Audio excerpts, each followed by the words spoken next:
The person shot by Norfolk police was a sailor in the Navy. New at 11, we learned she was assigned to the USS Theodore Roosevelt. Then your side's Jason Marks is following these new details from police headquarters. Jason? Tom, police originally told us that her name was Jasmine Glasper. Today they corrected it and said it was Jasmine Gillespie, a 24-year-old sailor from Texas. This is a look at 24-year-old Jasmine Gillespie. She's from Dallas, Texas, here in the Navy, assigned to the USS Teddy Roosevelt. Tonight, she is still in the hospital, recovering after police say they were forced to shoot her. Officers were called out to the Breezy Point Apartments just after midnight Sunday morning. They received several calls from residents complaining about the noise coming from a large party. 10 on your side spoke with a fellow sailor who was at that party. She says when officers arrived, everyone started to scatter. She tells us Gillespie most likely had too much to drink but got behind the wheel anyway. She started to drive off and hit a woman who was standing in the street. Gillespie kept going.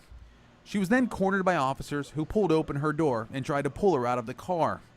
There was a bit of a struggle, and that's when one officer pulled out a gun and shot her in her side. I seen a lot of people crying and falling out and everything. It was just a lot of commotion. Gillespie was rushed to the hospital and right into surgery, according to fellow sailors who have been instructed not to talk about the incident by the Navy. Friends tell us Gillespie's not a violent person and doesn't carry a weapon. Friends believe Gillespie was going to comply with officers and was telling them that she was trying to park her car. They tell us that she would never purposely hit anyone, let alone a police officer, and believe in this case the police overreacted. Police tell us there's an ongoing internal investigation to figure out if the shooting was justified.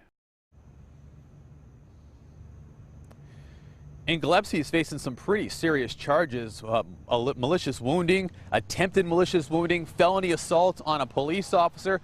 When she's released from jail, we're told when she's released from the hospital, she'll go right to jail. As for the officer involved in this shooting, well, he's on administrative duty. That's the latest here in Norfolk. Jason Marks, 10 on your side. And now for some perspective, it's the fourth time this year a Norfolk officer has shot someone. We're looking deeper into the police shootings this year as well as the past couple of years. Last year, Norfolk officers were involved in shootings 3 times. In 2012, it happened once. Chesapeake has a population comparable to Norfolk. This year to date, Chesapeake has had 1 officer-involved shooting. Last year, none. In 2012, it happened twice in Chesapeake.